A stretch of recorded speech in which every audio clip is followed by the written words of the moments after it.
Welcome to my presentation on Measured Boot and UEFI. And thank you very much for coming. And also I want to thank DEFCON. It's a great honor to be up here. And this is a big crowd to be presenting to, so that's pretty cool. My name is Dan Griffin. I'm the president of JW Secure. We're a Seattle-based company that specializes in custom security software.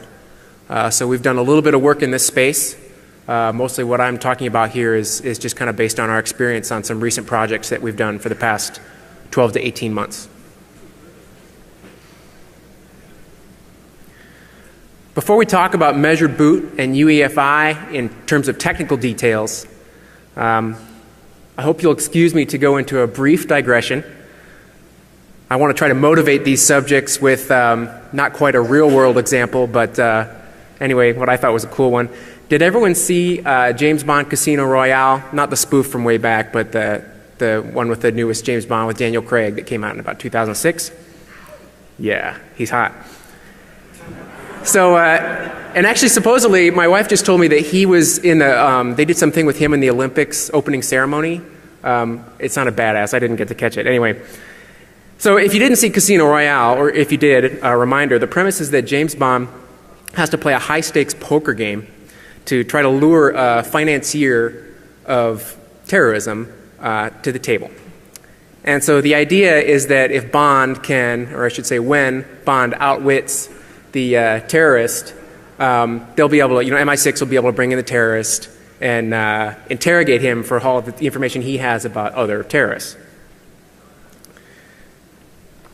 So here's the thing though. Before the game, this guy on the right here in this picture, he's a Swiss banker. He shows up with this mobile banking kiosk. You can probably see where I'm going to go here. So you can kind of see, apologies, I couldn't find a great picture of it without going through the movie and taking a screenshot, which I didn't want to do. Anyway, it's just this stainless steel thing that you can see. Surely it's just a laptop, Anyway, each player has to pick a PIN code, and they use that PIN for securing their winnings, if any. But what we subsequently learn is that James Bond uses his new girlfriend's name as his PIN code. So does that bother anybody else in this room? So I can think of just a few concerns off the top of my head. Even just a few, and by the way, the girlfriend's name is Vesper, V-E-S-P-E-R, okay? So not as bad a double entendre as like, Pussy Galore or anything like that, but still fairly obvious, right? So even just a few socially engineered guesses on that pin, you're going to find it. And of course, a brute force attack is going to find it trivially. Second, even if Bond had chosen a better pin, what if there had been a rootkit on that mobile kiosk? Right? Game over, right? And most of all, if Bond's account had been compromised before the end of the game, due, for example, to poor password policy enforcement, or poor endpoint security enforcement by the bank, do we really think he still would have gotten the girl? No chance. Now, of course, if you remember the movie, you know that it didn't go down quite that simply. Turned out the girl had some issues. I will remind you, though, that she's an accountant, and so she surely would have cared. Anyway, obviously, it's one of those things where it doesn't quite fit the plot for a real-world security concern to come in, but that's the kind of thing that affects the rest of us, affects you and I, and it is very much a real-world issue. So the question is, what can we do to improve endpoint security in scenarios such as mobile banking, not just for James Bond, but for everybody?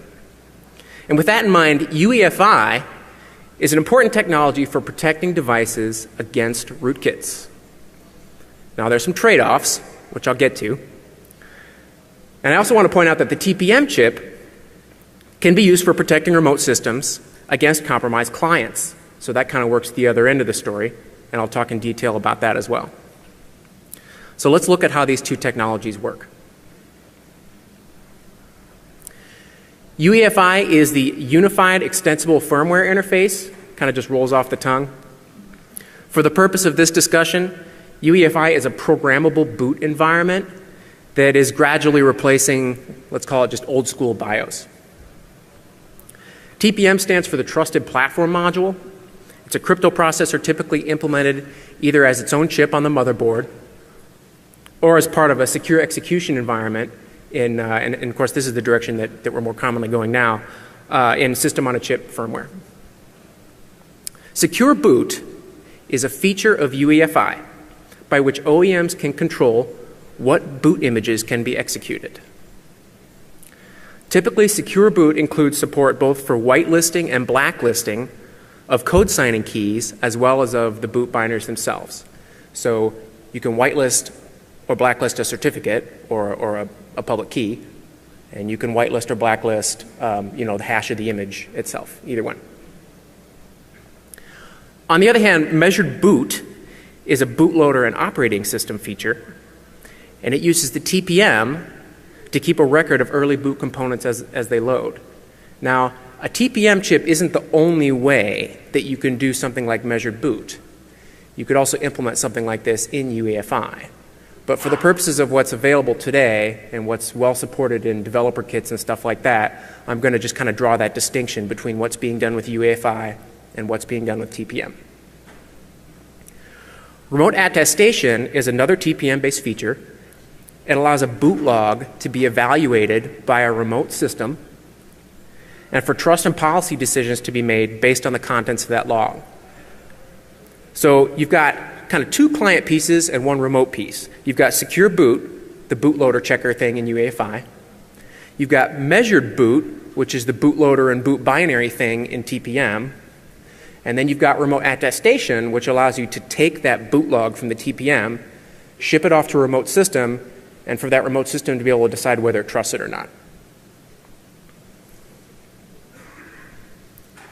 Support for UEFI and TPM is spotty in legacy hardware, but it is growing, particularly on the PC side. Support for these technologies in the mobile side, which I think you probably agree is probably the relevant conversation right now, is still pretty difficult to predict. Microsoft is pushing them, for example. Support for TPM in Windows 8 is, I believe it was publicly announced in the Windows 8 executive blog or whatever several months ago. I believe it's going to be standard. So that's good news if you're someone like me who works in this space and you want to be able to provide these services as an integrator to a lot of different companies and customers. But the jury is still out on whether software developers and startups in general can count on having these capabilities in the top tier mobile devices.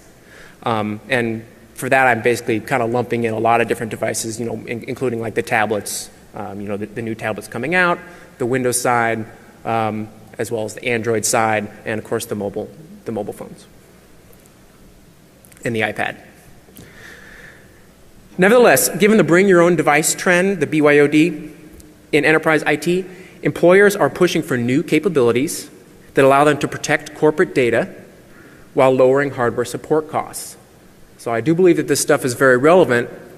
Complicating the fact is this whole consumerization trend is kind of throwing a whole wrench in the works about trying to do enterprise stuff on what is essentially designed to be consumer hardware. So that's kind of the gap that we're in right now. Microsoft has announced as part of their Windows 8 hardware certification requirement for the ARM platform that UEFI Secure Boot is required, that it cannot be disabled, and that all bootloaders must be signed by a certificate chain that they control with VeriSign. Are there any theories about why Microsoft has chosen to go that route? I actually don't know. I used to work at Microsoft several years ago. I kind of wanted to get you guys riled up a little bit. I could speculate a little bit, and I will. I think that Microsoft's gamble on the Windows 8 tablet, particularly on the ARM side, is kind of a long shot for them to break into the consumer space in that way. It's clearly a space that's dominated by some other players. Apple comes to mind. Microsoft is way out of their element in that space. And nevertheless, it's something that the company really has to be successful in. And so, should I be surprised that they're trying to lock down the hardware to control the experience as much as they can, to control the whole App Store story and all this, all the spaces that they're trying to play catch up in? No, I don't think we should be surprised. Furthermore, I think the Linux community and Microsoft are kind of like this old married couple that they can't live without each other, but they really don't like each other. And I think that that's kind of what we're seeing playing out right now. I think that if you're an integrator in this space, you're going to find that the UEFI boot lockdown really isn't much of an issue. It's something you're going to be able to work with and work around. If you're a kernel developer on the Linux side, it's going to be kind of a pain in the butt. But, you know, you can buy a certificate and you can work around it. That's kind of my take on the situation right now. If you want to experiment with UEFI, check out the open source Tiano Core project, sponsored by Intel. There are others. Actually, if you saw Jonathan's session before this, he gave several examples of UEFI and BIOS toolkits. Anyway, the Tiano Core guys have provided lots of helpful introductory documentation, and it allows you to skip having to read hundreds of pages of UEFI standardization documents, which of course is very welcome. Microsoft has provided some documentation as well, particularly talking about the new Windows 8 hardware certification kit, and that explains the new bootloader signing process.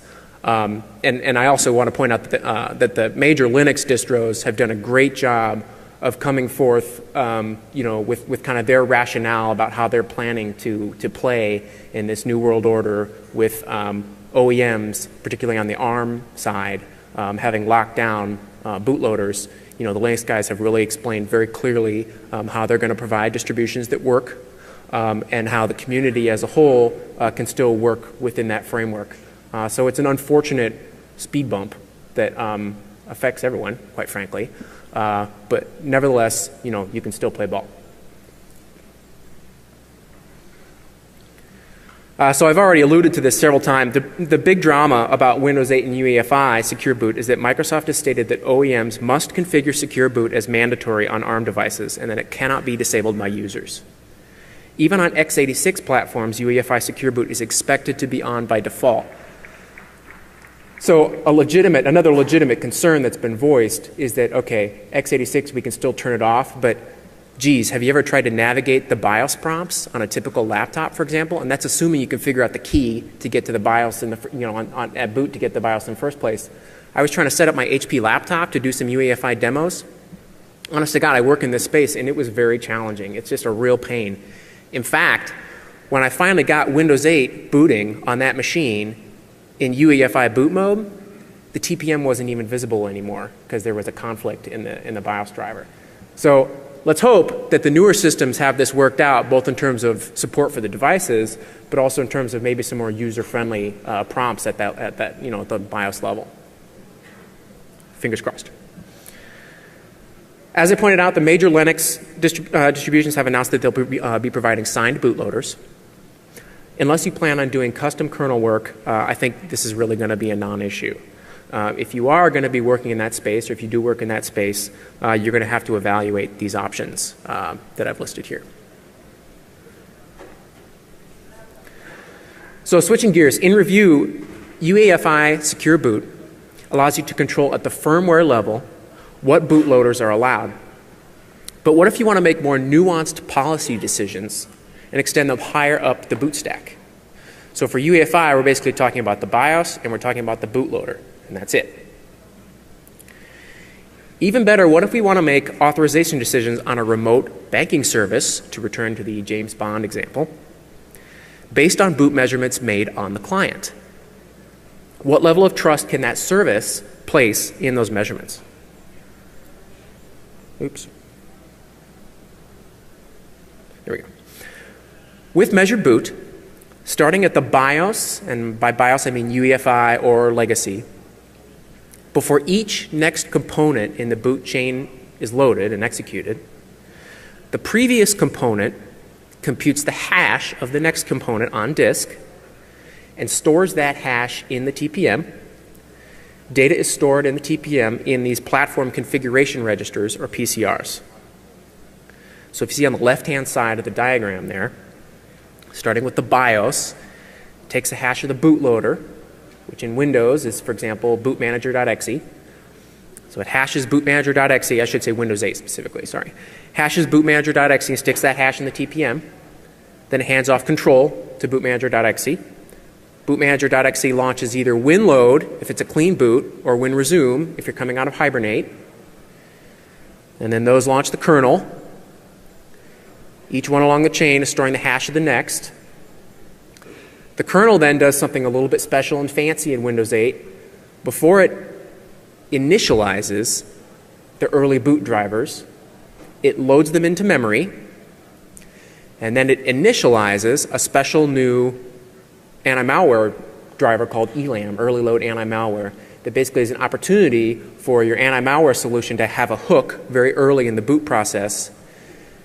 It can look at the hashes of all those drivers that have been loaded but not executed yet and determine if it doesn't like any of them.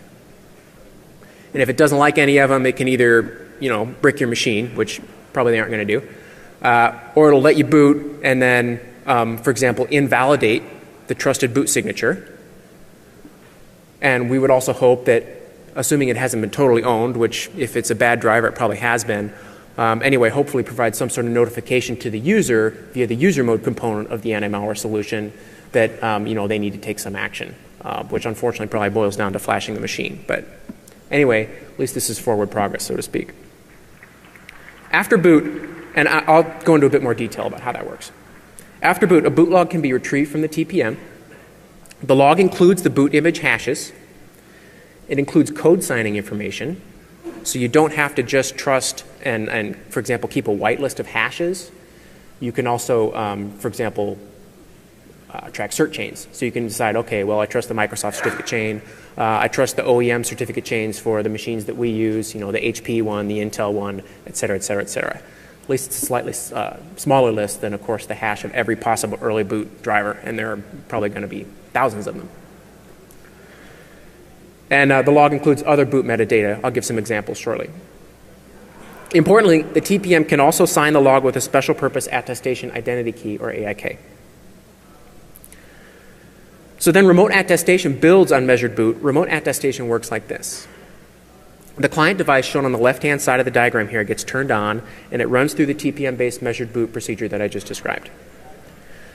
Then some client application that wants to perform remote attestation retrieves the client boot log from the TPM and sends it to the remote server for verification. The remote server verifies that it trusts the TPM key that signed the log, that the log hasn't been tampered with, in other words, that the signature checks out with the hash of the log, and that it trusts each of the boot binaries in the log. So for example, it either whitelists those hashes or it checks the signer of each binary and makes sure that it trusts those signers. Then again, taking a typical line of business scenario, the remote server sends back some sort of signed token. And then the client uses that signed token to, for example, in the mobile banking service example, the client would then send that token to the mobile banking server, and then the server would make authorization decisions based on what's in that token. So the assessment could be, low, medium, or high security, or just yes, it checked out, or no, it didn't check out. As a result of which, you can or can't download the sensitive data, you can or can't make a funds transfer, et cetera. So obviously there's a fair amount of complexity here. And there's plenty of things that can go wrong, and I'll talk about several of those things towards the end of the talk. In the meantime, I think that some demonstrations about how this can be used in real applications will help make it a little bit more concrete. First, I'm releasing my new Measure Boot tool, which allows you to view the trusted platform module boot data and identify risks such as, for example, unsigned early boot drivers. The tool implements basically the following. It establishes a new attestation key based on a simulated database of trusted TPMs using the endorsement key, which is the permanent encryption key stored on the TPM. So when you get a new machine, you go to Best Buy, you buy a new Sony laptop.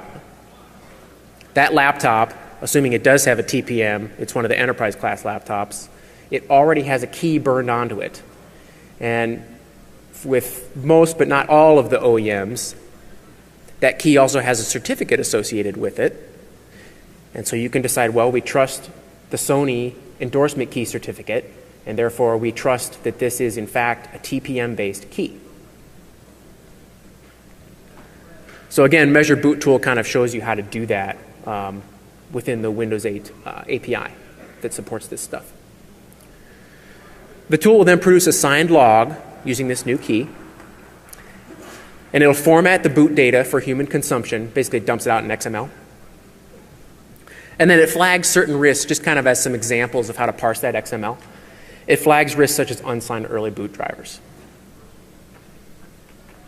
So I'm not sure how illegible that is on the big screen, but anyway, this is some sample output from the measured boot tool.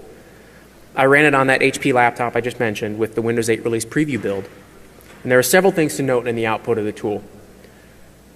First, there are 2 items at the beginning of the output extracted from the boot log metadata. Actually, I guess you probably can't see my pointer on the screen. Anyway, the first thing is that disk encryption is enabled with a hardware-based key. That's important because, for example, you could make with high assurance decisions based on whether you should allow sensitive data to be released to this machine because it does or does not have an encrypted disk. I'll give a more concrete example of that in a moment. The second thing is that the latest boot integrity features in the bootloader have been enabled. This is really important if you want to use this scenario on Windows 8. You want to enable these new integrity features. Otherwise, you basically don't get anything in the log. You just get the TPM stuff, which is pretty terse. The second thing to note is that there's a really long list of early boot drivers. Keep in mind, this is not all of the kernel drivers that boot with my laptop. This is just the early boot drivers. And there's like 50 of them, right? So this is a significant attack surface. We'll get back to that. The final thing to note is that if you see, let's see, well, unfortunately I can't see that far, but anyway, about a third of the way down you see this wdboot.sys, and it's marked with elam, and then it says signed. That's the built-in elam driver that Microsoft is providing. WD probably stands for Windows Defender. That's their, their free antivirus solution. So anyway, as the other antivirus vendors start to provide these drivers, here's an example of how you can look for those in the tool output, and again, perhaps make decisions on whether you trust that this machine is secure based on the fact that the antivirus solution is up to date. In introducing Measured Boot Tool, I mentioned that it creates a new trusted attestation key on the TPM before extracting and parsing the log. Creating the attestation key and establishing that the TPM is trusted is a foundation of remote attestation, because without that, the remote server can't trust that the boot data it receives from the client is secure. So that's part of the bootstrapping. We have to make sure that we trust this key. It's a new key. It's bound to the TPM. Otherwise, everything that happens thereafter is suspect. Measured Boot Tool demonstrates this kind of whole crypto song and dance feature that I'll show a diagram of in just a second. Basically, it entails establishing remote trust and simulating the data exchange between a measured boot client and an attestation server. So instead of having a real client server, I just kind of do, client call, server call in the code. So this diagram shows the client and server messages that are used in TPM remote attestation. In other words, this is what the client device does in order to transmit a boot log to the attestation service in a trusted way. First, the client requests an attestation nonce. This sequence assumes that the server already has that database of TPM endorsement keys, or you've gone through the trouble of making sure that you know all of the OEM certificate chains. So you have the Sony chain, the HP chain, etc. That way you can determine that the endorsement key public that you're receiving from the client is trusted, that you know that's actually a TPM-based key and not just something that the client created in software. Next, the client requests an encrypted challenge. This request includes some binding information from the TPM regarding the new AIK. What the client receives from the server is an AIK certificate, an AIK certificate with an encrypted signature. So again, this is kind of some of the crypto voodoo where the endorsement key can only be used for decrypting another key. And so the way that the server is going to ensure that A, this is a new attestation key, and B, that it actually is an attestation key bound to this TPM and not in software somewhere, is it's going to encrypt the certificate for the attestation key, this new certificate that the service is sending back. It's going to encrypt it so that only a TPM can decrypt it using its endorsement key. So in the next step, when the server sees a request coming with that new certificate, it knows that the client decrypted that certificate, and therefore it knows that it used a TPM to do so. If the client doesn't come back with a valid certificate, then, can't play ball, not secure. So finally, the client requests an attestation nonce. This nonce, like the previous nonce, is used to ensure that it's a new attestation key. This nonce is used to ensure that a previous boot log isn't being replayed. Finally, the client uses the agreed attestation key and the attestation nonce to produce a signed boot log that is sent to the server for verification. So again, there's some complexity here, obviously, including some cryptographic steps that are easy to get wrong. In fact, several that I did get wrong and I need to fix in the tool. Nevertheless, remote attestation gives us a powerful tool to ensure that the compromised client devices can't access sensitive network resources. I should clarify the previous comment. What I got wrong in the tool is I don't actually show the step of encrypting the certificate. There's no like PKI part component of the tool right now. It just does kind of the low-level symmetric key crypto. So there's some additional steps that you'd have to do to integrate this into an existing enterprise PKI, I think is how it would typically be done. Okay, so back to the mobile banking example again. Let's look at the current state of affairs for performing security checks on remote devices and identify where there are some gaps that we can start to fill in with these technologies. The question is, how can we use technologies such as remote attestation to raise the security bar in the bring your own device scenarios? Doing it in a standards-based way without imposing too much of a burden on the user. In addition, we also want to demonstrate that devices can be authenticated using hardware-based trust in a way that is seamless to the user. Otherwise, let's be honest, nobody's going to use it, and particularly when we're in this kind of consumerization shift here.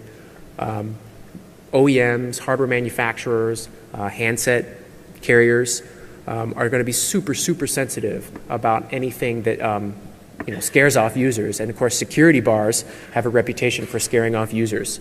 So what we wanted to show in this demo is a way that you can really raise the security bar on a mobile device without any additional hurdle for the user, so to speak. This demonstration starts with a mobile banking application. Unfortunately, I couldn't get access to the kiosk from Casino Royale, but at least this application is real. In this screen, notice that the bank is able to present the user with promotional offers before there's been any sign-in experience. So again, this is kind of talking about, well, what can we do to make security convenient in a sense? This is important because it actually helps to maximize revenue opportunities. So I think this is a way to kind of sneak some of this stuff in, so to speak, and make it palatable to the people that we're going to be dependent on to get these technologies into users' hands. After the user clicks the sign-in button, they're asked for their existing logon information for online checking. Since this is the first time the app has run, we want to bind the device to the user. For this demo, we assume that the bank already has the user's mobile phone number from the initial in-person proofing when the account was set up. What we'd like to be able to do is bind the device to a known TPM, specifically the endorsement key, like I was just discussing, as shown in the remote attestation flow that you saw previously. Unfortunately, few smartphones have TPMs. Still, there's an opportunity here for OEMs to raise the bar. And I think partially depending on, for example, how Windows 8 does with their tablets, we could see that change sooner rather than later. If they don't do well, it's going to be later. In order to bind the device to the user, the bank sends a text message with a one-time PIN. The user enters that PIN along with their existing username and password. And again, this is kind of for the one-time device setup. Now the user has read-only access to their checking account. The account balance information is visible. However, in order to transfer money, we want to do this additional security checking. Namely, behind the scenes, we're going to gather information about the device and send it to the back end, in this case in the form of SAML claims. We did this as a demo for RSA this year, and so we kind of wanted to get as many standard security grab bag three-letter acronyms as we possibly could. In this version of the demo, the device firmware is out of date. Therefore, the banking web service doesn't trust that the device is operating correctly on behalf of the user. So this risky transaction, namely funds transfer, is denied. And of course, this is the part where the user does start to get a little bit frustrated. But again, there's a trade-off to be made. Can the bank, reduce fraud as a trade-off of affording a little bit of user annoyance. The challenge though, is that without the hardware root of trust provided by a technology such as TPM remote attestation, the banking web service can't trust the client application, can't trust the operating system, can't trust the device itself, that they're really acting on behalf of the user and haven't been compromised. So now I'm going to demonstrate a real line of business application with measured boot and remote attestation integrated. So this example deviates somewhat from mobile banking. Instead, it shows a purchase order application, basically a purchase order approval system. When the app launches, in the background, a boot log is being generated and signed using the hardware-protected key stored on the client device. So it's doing TPM remote attestation in the background. The signed boot log is sent to a web service for verification. Device integrity information is then available to the purchase order web service in the form of, again, SAML claims. So in this scenario that I'm showing here in this screenshot, boot log verification was successful. So the next step is to authenticate the user. This is again being done, we're going for kind of this grab bag of standard security technologies here. We're using an X509 certificate with a private key protected by the same hardware chip that signs the boot log. So there's no separate credential to carry. It's kind of like a virtual smart card that's bound to the TPM on the device, which I thought was actually kind of another cool technology to show off here. Device and user authentication have both succeeded, so purchase orders can now be submitted and approved. Okay, so this is the good sequence. But now suppose that the user gets fired. We want to ensure that this device can't make another request to the web service until the device is re-provisioned for another user. Thus, not only do we want to revoke the user credential when an employee is terminated, for example, we want to revoke the device itself.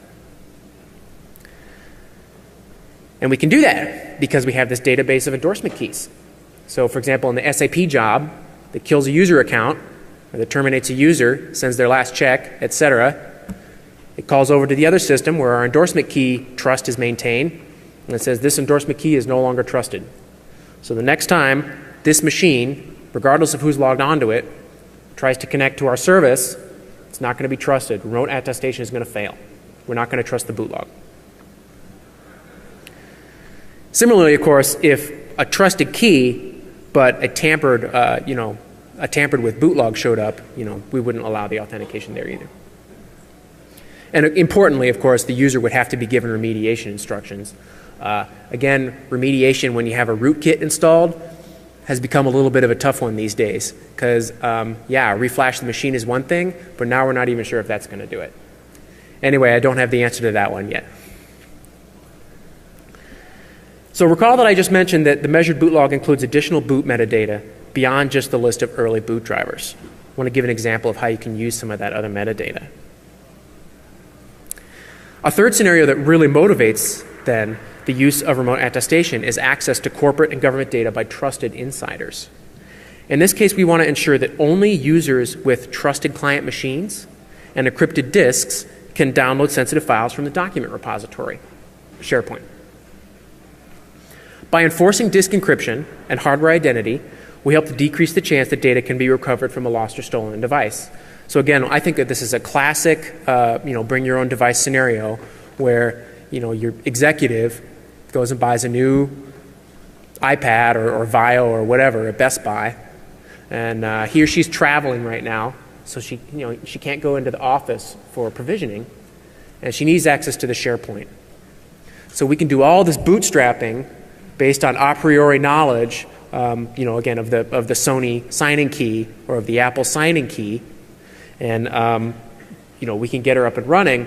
From the boot log we receive from that device, we ensure that when she downloads, the financial predictions for next quarter or, whatever sensitive data, and then she leaves that brand new machine in the back of the taxi because she's in a hurry, she gets out, that we know with high assurance that that machine had hardware protected disk encryption enabled. And so at least we are reasonably certain that without cracking the disk encryption, that document is protected even though the device has been lost. And again, we can do that without that user even having to come into the office. So that's why I think that some of these technologies are really compelling if we can get them integrated in a kind of user-friendly way. Okay, so let's talk about the weaknesses. TPM measured boot and UEFI Secure Boot are important endpoint security technologies, but there are weaknesses. I've already alluded to several of them. Still, at a high level, I think that there are two important things to keep in mind that kind of summarize the rest of the weaknesses, so to speak. First, we're still generally assuming that the user is an ally. For example, that the user won't go out of his or her way to physically compromise the device. Your body, like mine, may be like rejecting that concept that we still have to trust that the user doesn't want to compromise the device. Unfortunately, I don't know if you saw Jonathan's talk before mine, he made it fairly clear why we still have to trust the user not to compromise the device. Because, for example, the user could cut the chip off of one device and wire it onto another one.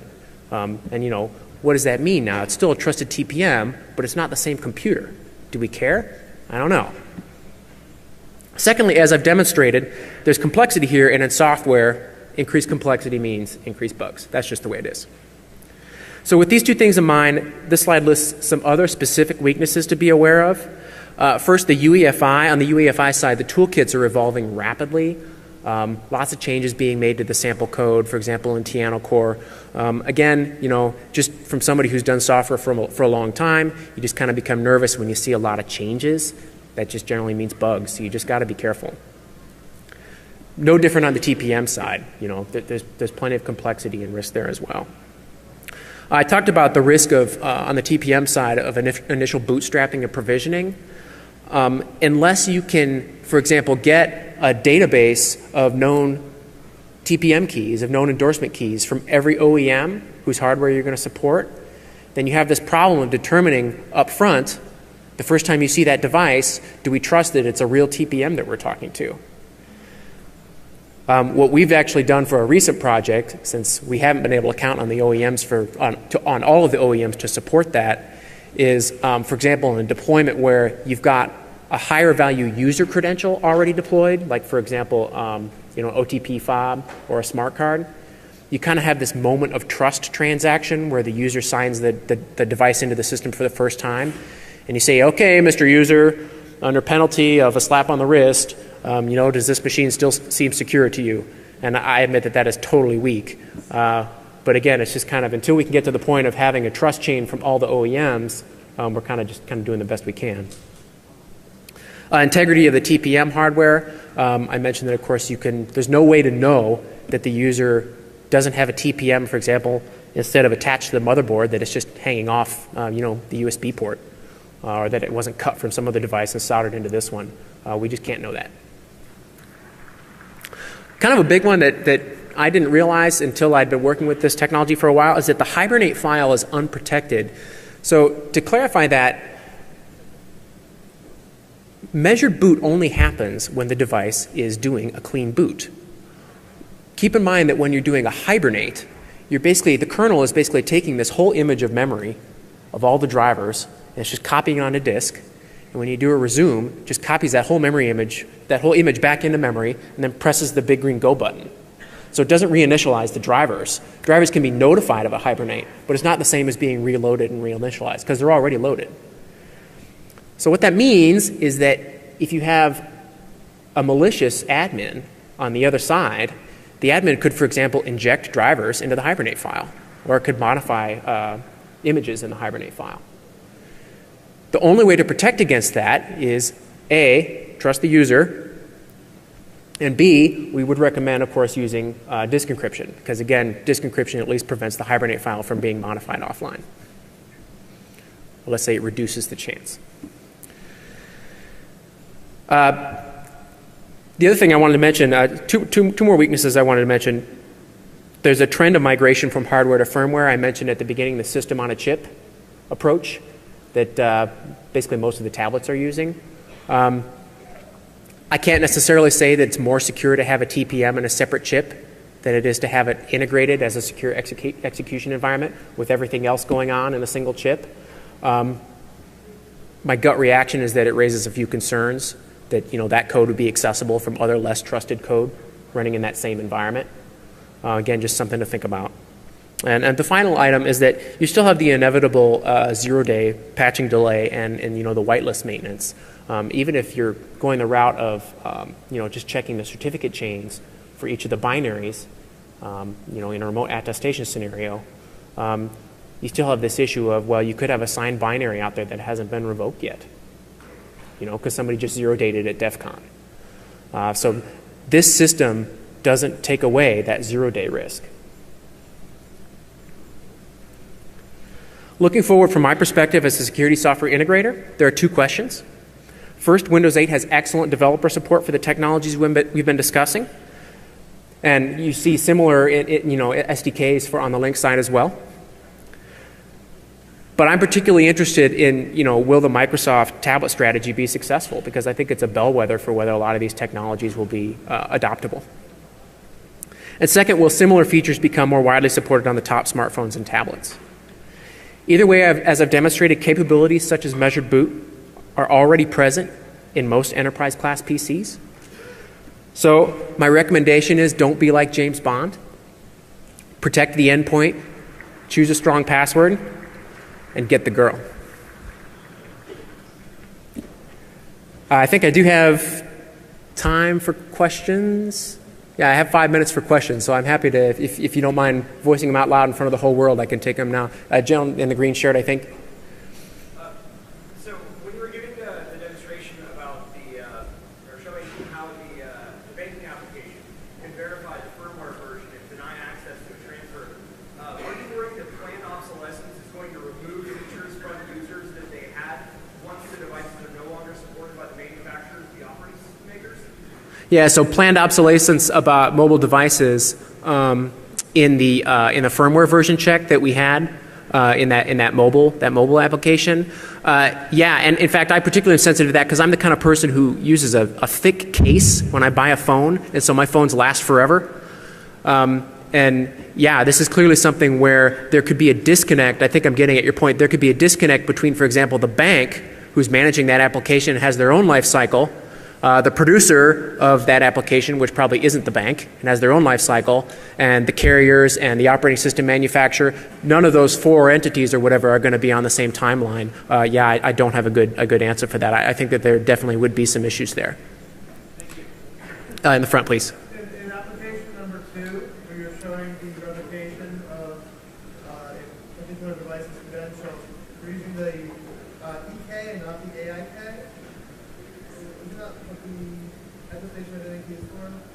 Yes, thank you. So question about, I think I said something confusing in the second application when the purchase order application when I talked about which TPM key is being used. When you're doing remote attestation, you're using the attestation identity key to sign the boot log. Typically, you'll be using the endorsement key to establish a new attestation identity key every time you do that. Thank you. Right here.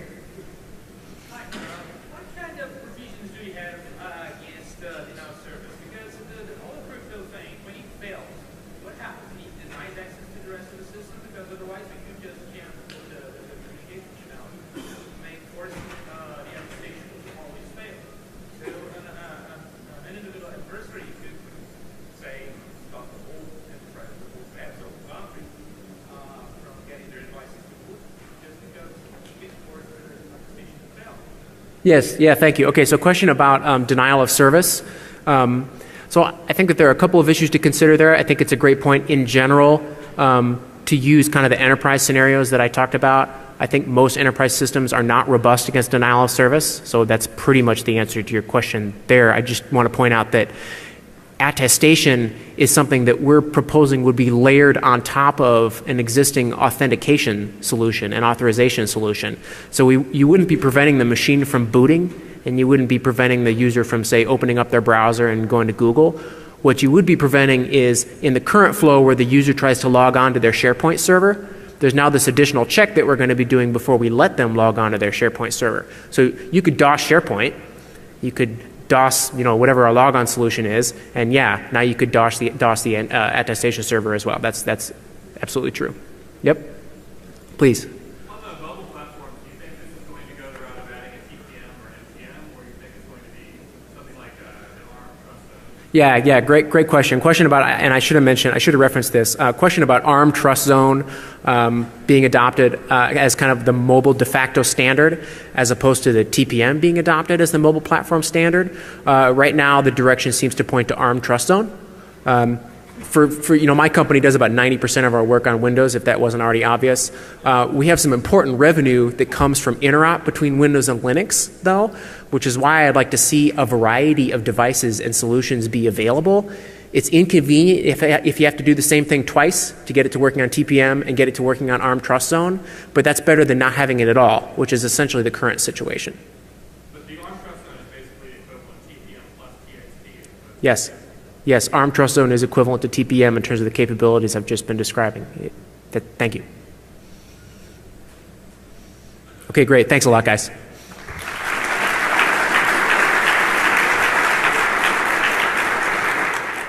Improve endpoint security in scenarios such as mobile banking, not just for James Bond, but for everybody. And with that in mind, UEFI is an important technology for protecting devices against rootkits. Now, there's some trade-offs, which I'll get to.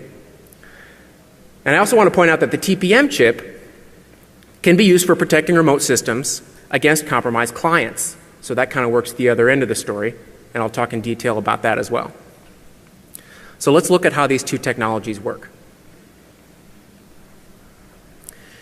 UEFI is the Unified Extensible Firmware Interface, kind of just rolls off the tongue. For the purpose of this discussion, UEFI is a programmable boot environment that is gradually replacing, let's call it just old school BIOS. TPM stands for the Trusted Platform Module. It's a crypto processor typically implemented either as its own chip on the motherboard, spoof from way back, but the one with the newest James Bond with Daniel Craig that came out in about 2006. Yeah, he's hot. So, and actually, supposedly, my wife just told me that he was in the, they did something with him in the Olympics opening ceremony. It sounded badass. I didn't get to catch it. Anyway, so if you didn't see Casino Royale, or if you did, a reminder, the premise is that James Bond has to play a high-stakes poker game to try to lure a financier of terrorism to the table. And so the idea is that if Bond can, or I should say when Bond outwits the terrorist, they'll be able to, MI6 will be able to bring in the terrorist and interrogate him for all of the information he has about other terrorists. So here's the thing, though. Before the game, this guy on the right here in this picture, he's a Swiss banker. He shows up with his mobile banking kiosk. Second, even if Bond had chosen a better PIN, what if there had been a rootkit on that mobile kiosk? Right? Game over, right? And most of all, if Bond's account had been compromised before the end of the game, due, for example, to poor password policy enforcement, or poor endpoint security enforcement by the bank, do we really think he still would have gotten the girl? No chance. Now, of course, if you remember the movie, you know that it didn't go down quite that simply. Turned out the girl had some issues. I will remind you, though, that she's an accountant, and so she surely would have cared. Anyway, obviously, it's one of those things where it doesn't quite fit the plot for a real-world security concern to come in, but that's the kind of thing that affects the rest of us, that affects you and I. And it is very much a real-world issue. So the question is, what can we do to... Welcome to my presentation on measured boot and UEFI. And thank you very much for coming. And also I want to thank DEFCON. It's a great honor to be up here. And this is a big crowd to be presenting to, so that's pretty cool. My name is Dan Griffin. I'm the president of JW Secure.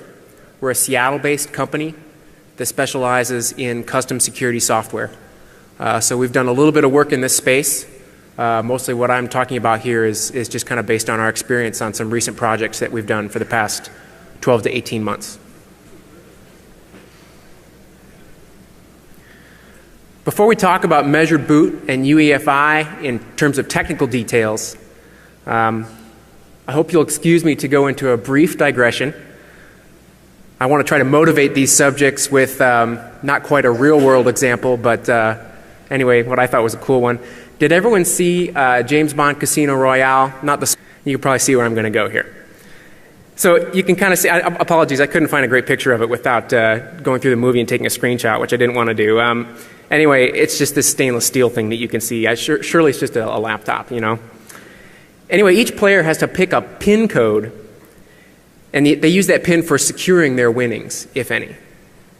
But what we subsequently learn is that James Bond uses his new girlfriend's name as his PIN code. So does that bother anybody else in this room? So I can think of just a few concerns off the top of my head. Even just a few, and by the way, the girlfriend's name is Vesper, V-E-S-P-E-R, okay? So not as bad a double entendre as like, you know, Pussy Galore or anything like that, but still fairly obvious, right? So even just a few socially engineered guesses on that pin, you're going to find it. And of course, a brute force attack is going to find it trivially.